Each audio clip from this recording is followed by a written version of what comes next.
Hello, hello, and welcome to the podcast, God and Girl Talk. I am so excited, guys. This is my new podcast series. God gave me this name for the podcast 2 months ago. So, yes, I am a bit delayed. I know, delayed disobedience. I'm working on it. God's working on me. We got it. Okay. But I am finally here. And I had to make this video today because I just felt so inspired. So I don't know what the cadence is going to be yet, but all I do know is that as I learn from God, as I seek Him more, as we develop our relationship, as He reveals things to me, as I connect closer with my community and I learn from them, I'm just going to reveal things as they come to me. And that's exactly what I'm doing today. I felt so inspired because I had just met with my discipleship mentor and we just had a whole 2 hour conversation session on one chapter of a book. And if you're a Christian girly and you struggle with maybe the Bible and reading some of the stories, and honestly, if you're just in your word every day and you already kind of know what you're doing, I still recommend this book called The Divine Mentor that my pastor told us about at our church. Guys, hands down, a great book. Okay, of course, the Bible comes first. But if you want something outside of the Bible to help you understand the Bible more and yourself, and not even doing it from like a very biblical lens, honestly, just the first section, which are like the first 4 chapters, things are mentioned, but there aren't like direct quotes and scriptures from the Bible. But it is just referencing how we go about our day and our time with God and how it can be just so much better and tied more to our situation the more we go through life. I will explain because today we're actually going to be kind of diving into that first chapter of this book, and it's so good. And what me and my discipleship leader talked about for probably an hour of our time together was about protecting your sacred root system. And it was so powerful because this is within like the first few pages of the book. And I know that for me, this has been something I have done or been working at doing for the last few years. And I'm going to share a little bit about why I've been doing it and why I'm so passionate about it and just how it resonates to you watching this or listening to this, because it's so important for us to protect our root system, our mind. Okay. And in the story, it references a sequoia tree that I think had been alive for like hundreds of years. Like it was a very old tree in this national forest. And one day it just collapsed. Everyone was shocked. I guess everyone who worked at the park. And they actually wanted a full investigation, which I'm like, okay, I respect, right? Because we have to figure out, like, is there something happening with the other trees? Like, what is going on? And why did this, one of the biggest trees in our forest fall? And what they ended up determining was that it was due to foot traffic. I mean, like, out of all the things, guys, foot traffic. And I thought this was so interesting because this was a big tree, right? Everybody probably wanted to take pictures around it. They wanted to probably climb up the tree. They just wanted to probably like be at the base of the tree reading a book, but it wasn't protected. There was no enclosure around it. There was no fencing, no tape, no nothing that stopped anybody from going up to the tree. And it was powerful because they couldn't see that there was a problem. Chances are, if somebody saw that there was a problem, they would probably try to save the tree, wouldn't you? Looking at the tree, you might be able to see like, there might be a dead branch over there, but this one looks okay, right? So the tree's probably fine. Not knowing all the time, all the while, at the base of the tree, it's dying. Like you can't see it though, right? And it just makes you think of that being you, that being your mind, your body.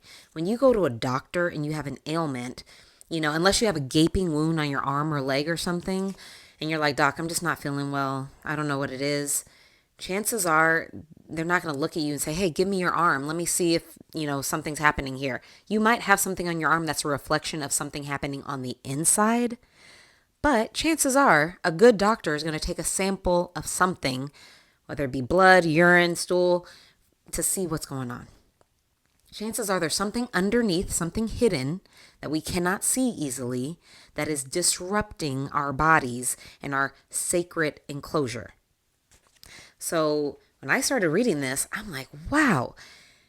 And he goes into a great explanation as to why we need this within our mind and how it can destroy us, honestly, when we don't have sacred enclosures around our mind and our root system, which is the thoughts and things that are in our mind, and how we can, like the tree, fall. I was just taken aback because this was all in the first chapter. And it's just no different as to how we see ourselves and how nature is represented in some of the things we see. I cannot even remember the number of times a tree is mentioned in the Bible. It's a lot, though, right? If you know the number, put in the comments, please, because there's so many analogies, and God never does anything on accident. He is always letting us see in nature what is a reflection within us. Imagine if you went up to any tree that you have maybe in your front yard, backyard, and you just stomped all over the roots all day, all night. Maybe after a few months or just a couple years, I mean, right? Like if you did that every day for a certain period of time, depending on how big the tree is, depending on what soil it's in, depending on how you're watering it, depending on a lot of different circumstances, that tree will likely fall.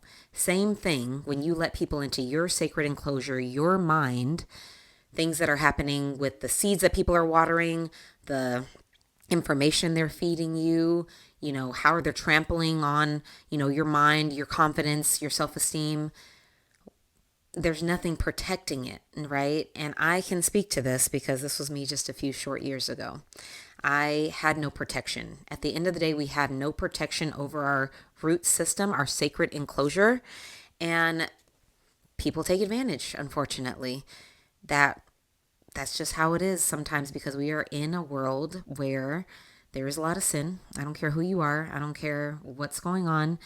There is a lot of information. There's a lot of people. There are a lot of things that are trying to buy and grab for your attention, and not all of them are good. So at the end of the day, we need something protecting our root system, our core, who we are, the deepest parts of our mind. We have to have that protection, just like that tree should have had protection against people who didn't intentionally. That's another thing. Not everybody's intentionally trying to harm you, but it happens. So how are we going to fix that? How are we going to create that protection? We're going to talk about that in a few minutes.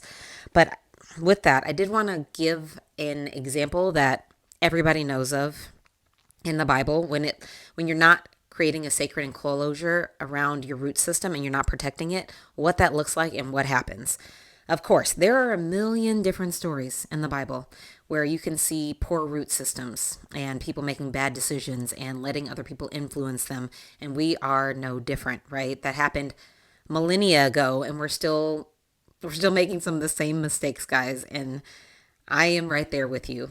Again, we are all victims of sin sometimes. We have all done things we are not proud of. We have all made poor decisions. We have all let people influence us in a way that maybe we shouldn't have. And I'm just wanted to show us that since the dawn of time, this has been happening and happening and happening.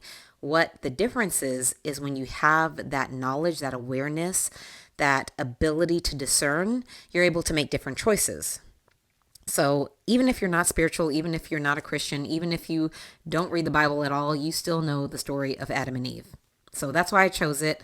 We're going to talk about a lot of different stories on this channel and this podcast, but I wanted to show what it looks like at a very simplistic level of what happens when you don't protect that root system. So in the story of Adam and Eve in the Bible, right, God places them in a garden. He does this for multiple reasons, but one of the reasons is because he wants to show them what can happen when you cultivate something, when you take care of something, when you nurture something.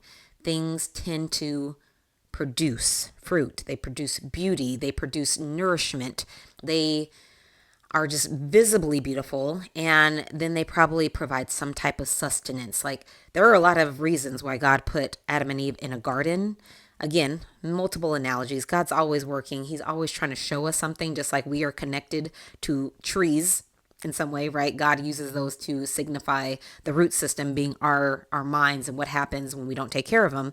The garden is no different. If you had a garden, chances are you probably have a fence around it, especially if it was in the front yard. But I know that even if you didn't, you would still have some rules. You would still have rules as to who you allow in your garden, what you allow in your garden, what's being planted in your garden, who's moving around in your garden. It is no different from the dawn of man in Adam and Eve to what we see today in a actual garden. You got to do the same thing with your mind. It's really the crux of the whole thing. And what happened when Eve let a serpent in the garden, which, mind you, serpents, snakes, they're not bad for a garden, right? They get rid of the rodents, they get rid of the insects, they keep things out of the garden, actually. So that snake, the serpent, in Adam and Eve's time, could have been chilling. He could have been minding his own business. He could have been taking care of the garden right there along with Adam and Eve, like the other animals that I'm sure were there, right? I don't know what the whole story was. Like, did the snakes eat things? I don't know. It doesn't even matter. The point being is that he was there and he had no intention of letting them have a nice, peaceful garden in the mind. Okay. In the mind. And I say that because the whispers that he planted within Eve, like, right, we get it. Maybe with Eve things are going too good. I don't know, right? We all know how that when things are going real good, we're like, when's the other shoe going to drop? That's not the way to think, but we do it. It's just human nature because we're always primed and ready for something to happen. Like, we're always primed and ready for survival.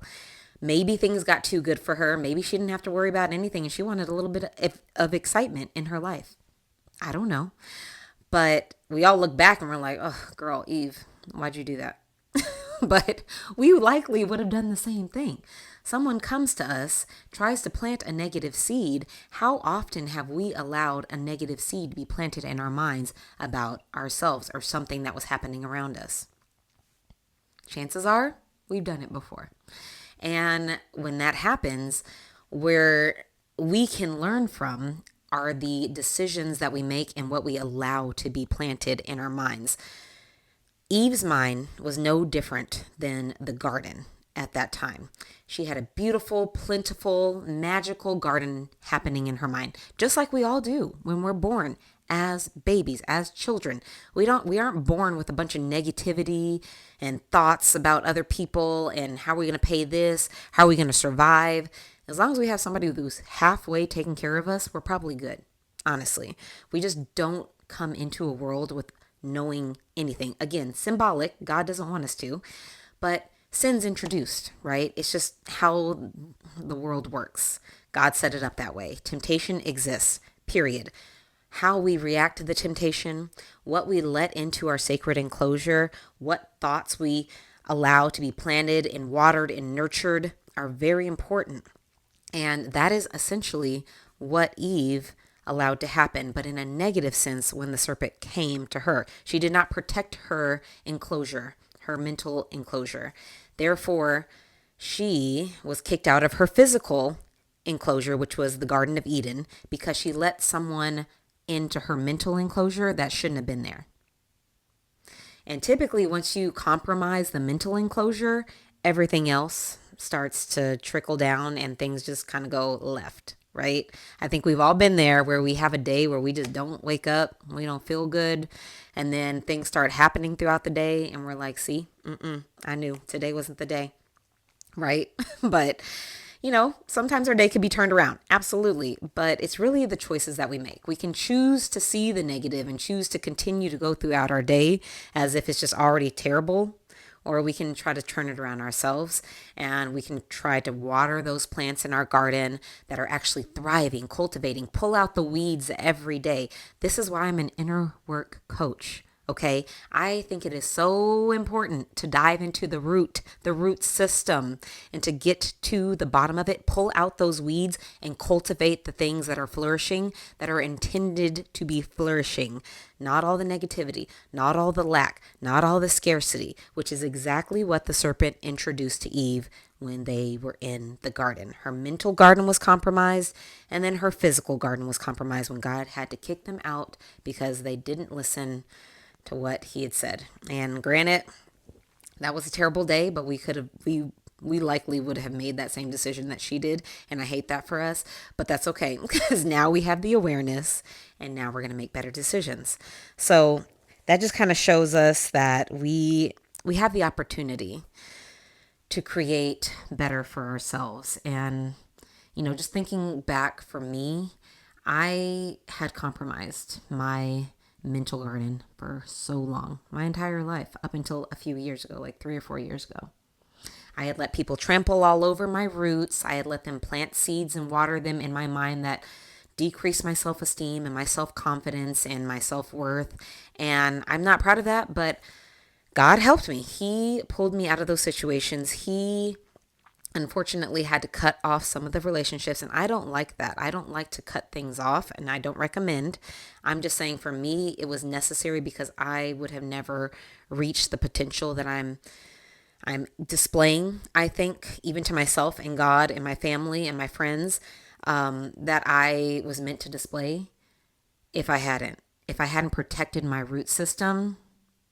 I wouldn't be an inner work coach. That's for sure. I wouldn't be this close and connected to God. I wouldn't be an apprentice about to be a leader of a small group. I wouldn't be leading a monthly Bible study. This was not happening, guys, a year ago. It wasn't. I had to protect my root system, or God protected it for me. And I was like, okay, thank you, God. At the time, I was not like, thank you, God. I felt very alone, even though I wasn't. I had plenty of people in my life. But when you only see the lack, like Eve did, the one tree she couldn't eat from, the serpent said, no, this is the tree that you should eat from. God said you can eat from any tree of the garden, so why not this one? When you introduce the lack, that is what the enemy will try to get you to focus on. And that's what I was focused on for so long. But now, guys, I have multiplied the number of people in my life. Great people.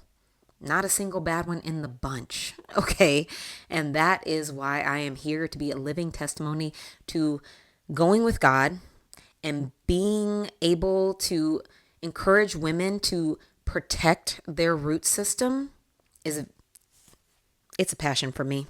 It's a passion for me because I have lived a life of not protecting my root system for so long, until it got so bad. My mental state was so bad, in my opinion, that I didn't know which way was up. I put on a good face, and we are going to talk about this in another podcast episode, because there's a term that at least my therapist told me about a few years ago when I was working with her. Is called the walking wounded. If I were to just walk up to you on the street like 5 years ago, you would never guess that I was like in such a poor mental state.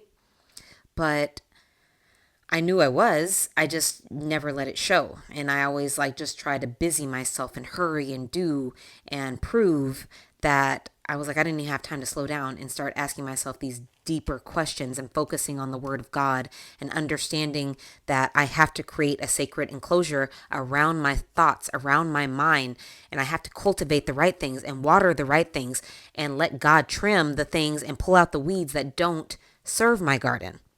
I am passionate about it, okay? That is why I am an inner work coach, and that is why I tell women these things. And that's why I'm creating this content now on this podcast, because I knew it needed to happen. And this is probably like the crux of my entire business is creating a safe space in your mind when you feel like all hope is lost, because it's absolutely not, but we think it is in the moment because we feel lonely, because we feel fearful, because we're sad, because we're depressed, because someone told us something mean, because we didn't listen. It's okay. It is okay. But what are you doing to protect yourself when those things happen?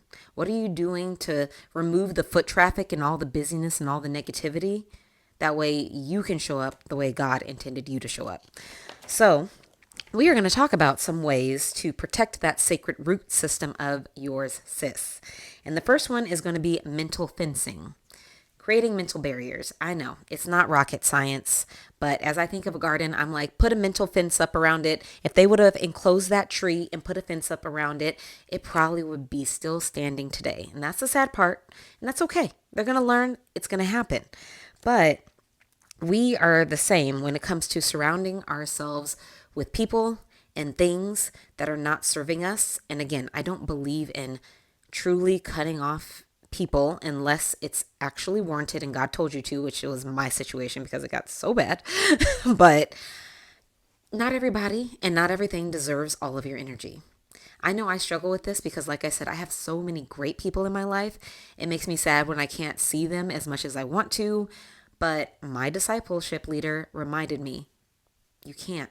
You can't feel bad. Sometimes you just got to pray for them. Sometimes you got to call them. Sometimes you got to, I don't know, connect with them for coffee or just send them a quick text. Like there are so many things you can do. You don't have to be there for everyone, everybody, and everything that asks for your time. And that's my number one for a reason, because creating a sacred enclosure is difficult, but setting up a mental fence, and even when somebody comes to you and they say something that's unsolicited, unwanted, you can still be like, that doesn't affect me. Why? Because I know my truth. I know what God told me to do. I know what God said about me. I know who I am. And that comes from reading the word of God. It comes from immersing yourself into scripture, and it comes from developing a relationship with God. And we're going to talk about that in a few minutes, of like one big way you can do that. But it really is important for you to remember that you have to create the fence around your time and around your energy, because if you don't, it will be taken advantage of. The the devil will try to make busyness look glorified. The busier you are, the more you're doing for the Lord, the more you're doing for your friends. You feel great, and on the inside, you're tired. You're exhausted. You don't have anything left to give. This is not biblical. It's not. And you are not protecting a sacred enclosure by thinking that adding a bunch of stuff with a bunch of people onto your calendar is going to serve him in any way, because it's not. And I will just say this, 1 Corinthians 15, verse 33. I'm paraphrasing some of these just for essence of time. But bad company corrupts good character. I have tried to remind myself of this because, like I said, I struggled for so long thinking that, I can't cut this person off. I've known them for this long. They're this to me, but they're not treating me right at all. Okay? So do I really want my character corrupted because I've allowed someone to come in and completely uproot and just throw me off and trample all over my roots and my sacred garden? No, I don't. I don't really want that in my life. So I try to remind myself, I know I have discernment now. God has given me the power and of discernment, and he's given me, the words that I need to be able to now effectively communicate things to people. And I am an adult. I can do this. I can have a tough conversation, and so can you, sis. So remember, if you don't feel right about something, if you feel drained, you feel negative, you feel tired, you feel off, let it go. Let it go. The second one of how we protect the sacred root system is filtering what you consume. Okay. Some things I wrote here. Well, actually, plants, they can take on toxins. People are no different, right? Toxic chemicals can get into plants. Anything, I guess, that's not good, a bug or an infestation, those can kill plants. Your mind is no different, right? You can consume things physically, or you can hear things, see things that are going to disrupt your root system. Some of the things I wrote down are just that I struggled with too, trust me, and I'm still working on: gossip, toxic content, and fear-driven media. I don't watch news. I don't care what anybody thinks. I haven't watched news since probably 2020, 2021. I was completely fear-mongered. I mean, that's what they're doing. Their news, news systems, they're trying to get their ratings up. They don't care about your feelings and your mental health. They're just trying to get that fear response so you'll keep watching. And unfortunately, fear resonates more with people than joy. So it just is what it is. Not everybody's going to sit there and watch a bunch of cute videos and articles and read a bunch of articles about cute puppies and rainbows and sunshine and daffodils. They're just not. They want fear. They want an emotion evoked. And I'm not going to give that to them anymore. I'm not. I don't care. I don't know what's going on in the world. I don't care. Call it what you will. But my friends and I have plenty, and I mean plenty, because my life is full with things, plenty of things to talk about. And I know you do too, sis. So let's work on filtering out the things that we think we need to know and that we think we need to consume, whether that be social media, news, gossip, music. Look, I get it. I was the one that was listening to all the mainstream hip hop, and it really took a toll. It did. I did not have high self-esteem. You're listening to these things. I did not let men treat me nicely before I met my husband, and I was not in a good space listening to this. And so I told myself, I don't want to listen to this anymore. It just doesn't even resonate with me, to be honest. But I do have a problem. In my kickboxing gym, which I have lost so much weight, I've gotten in such great shape since I joined, but they have a problem with playing this hip hop, this mainstream, terrible, degrading to women hip hop. And I've talked to them about it. I've tried to wear, headphones so I don't have to listen to it. And it's like nothing is working. So I think I'm going to have to ramp it up and talk to the manager. But the point being is that nothing's going to be perfect. I can still filter it out for the most part. But sometimes I catch myself singing these same songs that I was singing 10 years ago. I'm like, no.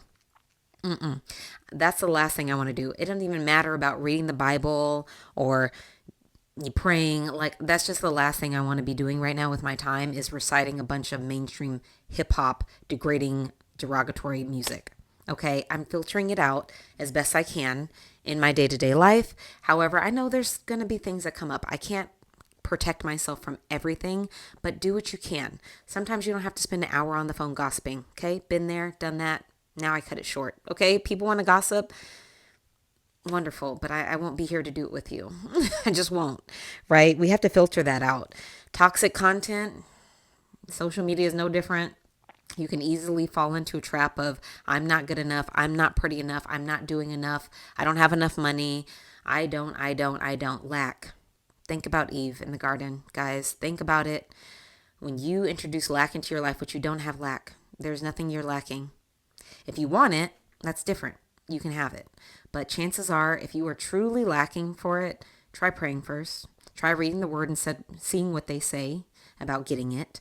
And if you still experience lack, then that's something you have to dive into a little more deeply, because chances are you're letting people place ideas and seeds into your mind and disrupt your sacred root system. Okay? I know it's hard. We all have social media. We all have a life. We all have a life that we want. But put yourself in the space of you already have it, because you do. You're just looking at all the things you don't have. And we got to filter that out, because it's not good for you, sis. The last thing I will tell you to protect your root system is protect your mornings. Protect your mornings. This is something I've been working on. And in Psalms 5:3, it says, "Listen to my voice in the morning, Lord. Each morning I bring my request to you and wait expectantly." That is telling me that I need to pray in the morning. That is telling me that if I do anything else, my day is probably going to get away from me. It's probably going to have a bunch of stuff dumped on it that it doesn't even need, unfortunately. And when you talk about foot traffic and the day just taking over, there's actually a passage in the book that tells you what foot traffic is. So for the sequoia, it was actual people stepping on the roots. That's why it fell. For us as people, noise, chatter, traffic, crowds, politics, talk radio, telephone, television, neighbor's dog barking, bills, worries, responsibilities, deadlines, endless chores, demanding kids, and relationship bruises. Among a million other things that you have to deal with on a daily basis, okay? I'm not perfect. I want to spend more time with the Lord, and I do most days, to be honest. But your routine with God is not going to look like mine. Okay? It's just not. So I even feel bad because I wake up at 4:30 in the morning to go work out, and I'm like, oh man, I should be praying. I should be journaling. I should be taking notes on something. I should be talking to God more. I pray to God for about 2 to 3 minutes, maybe five if I'm in like an intense prayer session after I wake up, brush my teeth, get my clothes on. I go upstairs, I pray. 5 minutes max. And I'm like, okay, God, now I'm going to take care of this amazing body you gave me. And then hopefully I'll come back and do something else. But that is not going to look like that every day. I do encourage that you spend 2 to 3 minutes praying a day. Protect the morning. Ask God to protect you. Protect it. Because when you don't, all of those things that I mentioned are just going to come up. They're just going to disrupt you, and it's not going to be good for your sacred enclosure. Because that is what the world wants you to be, is distracted. It wants you to be busy. God doesn't want that from you. He really doesn't. He wants you to be firmly rooted, planted. He wants you to be protected, and he wants you to be thriving and creating fruit. And that can't happen when the first thing that you look at is a horrible news story of somebody getting killed. Like who? Terrible, horrible. But the point being is that you can't control that. I haven't watched the news in like 4 years and I'm still alive. I'm not saying it's right or wrong. I'm just saying I don't rely on man to tell me whether I'm going to be taken care of for the day. I rely on God. My kids are still alive. My husband's still alive. My friends and family are still alive. And we find a million other things to talk about.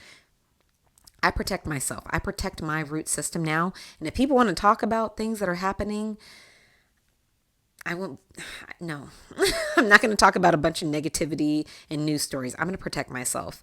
And I don't care what it looks like to anyone else. So I am telling you though, mornings need to be protected. If you protect your mornings, the rest of your day will be so much better, guys. It'll be incredible. So as we close, I hope this was helpful. Please leave a comment and let me know if there's anything you missed, anything that didn't make sense, any questions you have, because I want to keep doing these and I want it to be beneficial to others. But I want to leave us with some closing questions because, again, I'm an inner work coach. If you don't get to the root in the root system and heal that, pull the weeds, and tend to your garden and cultivate the other good things that are happening there, to me, it's been a waste. Like you haven't done anything with your day or your life. You've just been living on autopilot. You've been going too fast. You've been letting other people control your narrative. It's time for us to dig into those roots, pull up all the weeds, get into that garden and start cultivating it. Okay? So questions I want to leave you with as we close out are, what's been sneaking into your sacred enclosure lately? And then who or what have you allowed to step all over your roots and plants and things in your garden that God never intended you to plant? What has been happening in your garden that God never intended for? Who has been in your garden that God never intended to be in your garden? What are you planting? Who are you allowing to plant things into your garden? These are all very important questions that I hope you ask yourself today, because as you get stronger in your faith, as you build that resiliency, as you cultivate that garden, you need to ask yourself questions and protect that sacred root system. All right, ladies, I hope this was helpful. Until next time, see you soon. Bye.